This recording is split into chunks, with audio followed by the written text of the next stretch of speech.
Welcome back to the channel. Alright, so I was scrolling YouTube trying to see if I could find any new kind of PC hardware to talk about and or kind of overclocks that I could find people doing. And I came across this. Just scrolling. Oh, what's this? My Ryzen 9800X 3D catched fire. By the way, I've gone through this multiple times now and just getting hate on upon hate on about this. It's not just a couple of people. There are now hundreds of people with their 9800X3D catching fire and or blowing up their CPU and motherboard. Let's check out this video. What's up? This is Tid with another video for you on our channel. Guys, in this video, we're going to talk about overclocking the 9800X. Okay, so this is a dubbed video, but we'll still be going over this video. 3D. I want to tell you basically everything I know about it and the precautions I recommend you take if you're going to buy this processor or if you already have this processor. Leave your like, subscribe to the channel, activate the bell, send this video to your friends. And if you already have the processor, already have your PC assembled, but still don't have your original Windows, I'm going to give you a special message from our partner, GVGMal. At GVGMal, you'll find your Windows 10, 11 or even Microsoft Office license very cheap. 4. This really worried me. Let me just make an adjustment. The webcam is a bit crooked. Now, yes, I'm formatting the computer there, right? Your raffle computer. I'll send it to the winner today. The motherboard. Oh, by the way, if you do not know, this first came up on Reddit. Within a few hours, I made a video about it. That was February 26th when I found out about it, and then the latest Reddit threads and people that actually had issues with basically their 9800X3Ds blowing up. Just a couple days ago, so March 27th, or I guess I'd say yesterday, March 27th, I made a new video. There's new posts and how ASRock automatically started fixing this issue, and AMD really didn't say anything about this issue. It's more ASRock taking the initiative to actually see what was going on, and they really couldn't find anything. They just helped replace the person's parts. So. Or 2, a B450. Okay, the thing is, I knew I would have a 9800X3D. The socket limit there is at 3.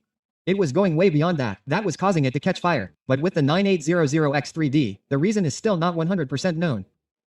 No, there's no actual claims of the actual issue right now.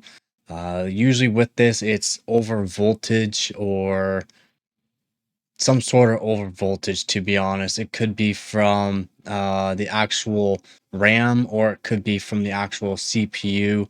It could be motherboard side, or it could actually be AMD side.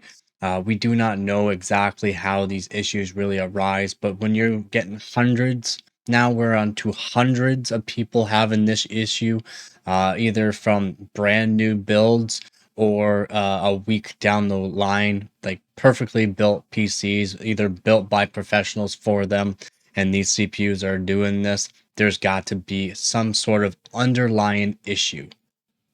Some people are saying that it is in the design of the motherboard socket, where the pins are not making contact precisely in the center of the processor.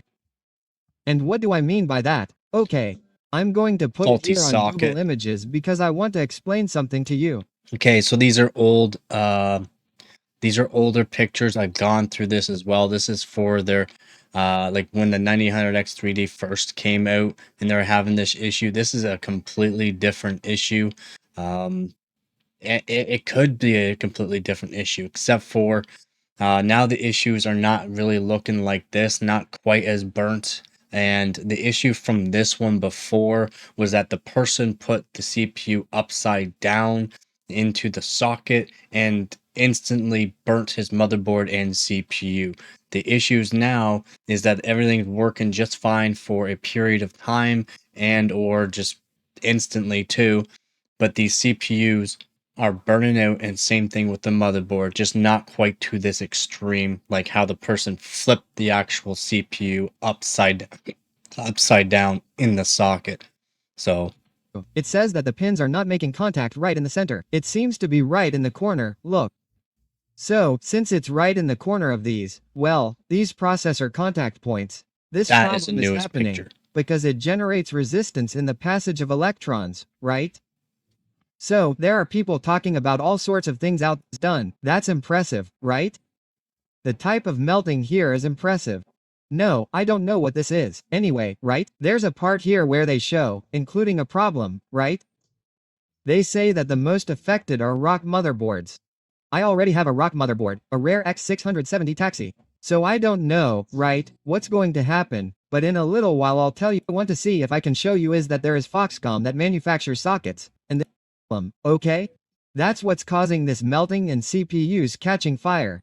But look, that's not the only thing that's happening, right? Some CPUs are dying because of this issue of poor contact, but it doesn't cause them to catch fire, right? Generally not, no. They wouldn't catch fire But, like that. well, guys, let's be honest. We've so much so that AMD and Ryzen 10 is already bringing a lot of new features. If I'm not mistaken, it's Zen 6 and Super AO. To give you an idea, it will be manufactured by Samsung. I don't remember if the lithography is 2 or 3 nanometers, something like that. They're already changing this part of the architecture. 2 No, I'm nanometers, what not they're talking working about on. poor architecture. I'm talking about the architecture of the processor's construction, because the core architecture would be like comparing an Intel 11th with 12th, an Alder Lake with Rocket Lake, etc., right? I'm not talking about that. The part about how the cores work, the concept of 3D cache, everything remains the same. What will change is who is doing it and how it will be done. About overclocking. Did I overclock here? No. Oh, but what about PBO there? Is it overclocking? Of course, it's when you do PBO there and you set that PBO is a part to type put of up to overclock. 200 MHz more on the CPU. It's a type of overclock, you know? Yep. And then a lot of the time when you do that, the motherboard's behavior is like Bill's, right? Because Bill's throws more voltage, throws more vcore, throws other things more on the CPU This guy says right more than I say, when you activate PBO. So, look, since I don't want to have any problems, I'm not going to do anything, okay? I'm not going to do anything. I was instructed not to overclock, you know? I would socket, Fox with batches there. When this is resolved, you can do whatever you want, but for now, don't do it, okay? and some people might be telling you to do an overclock or do certain things that could harm your CPU and void your warranty. So that is one thing you need to know, is not to do anything but to RMA your CPU and motherboard. Why? Because this is a faulty thing from AMD or the motherboard manufacturer. There's already a ton of motherboard manufacturers have already updated the BIOSes to change any kind of parameters. Some people are having issues with their updated BIOSes, and then they're being told to revert their BIOS back to a normal one, and it's either A, fixing it, or it's just not working at all still, which means it could be from CPU side. That's a lot. That's one thing you should really know. In order to avoid it. Oh, but then there will be a warranty. Of course there is, but damn, imagine the hassle, right? The thing is Warranty is there for a reason, like this. If there is a faulty CPU that you might have gotten, now there's hundreds of people with this issue.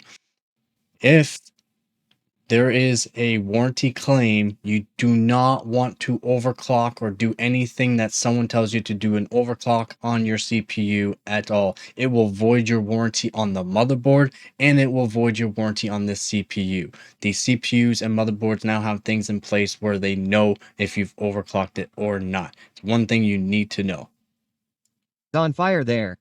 No, please. Okay? So, it's not for And if they question you and you say that you do overclock it, you automatically void your warranty. overclocking. It's not for messing with it. So I did some tests here, of course, to understand the CPU, but like that, no.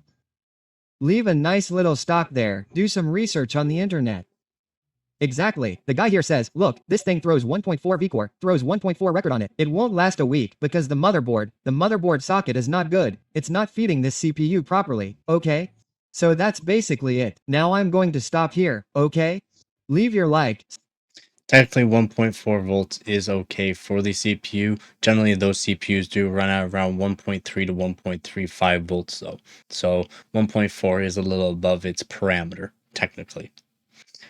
But that's it. This is someone that actually had his CPU catch fire and is now in a warranty claim for his CPU and motherboard.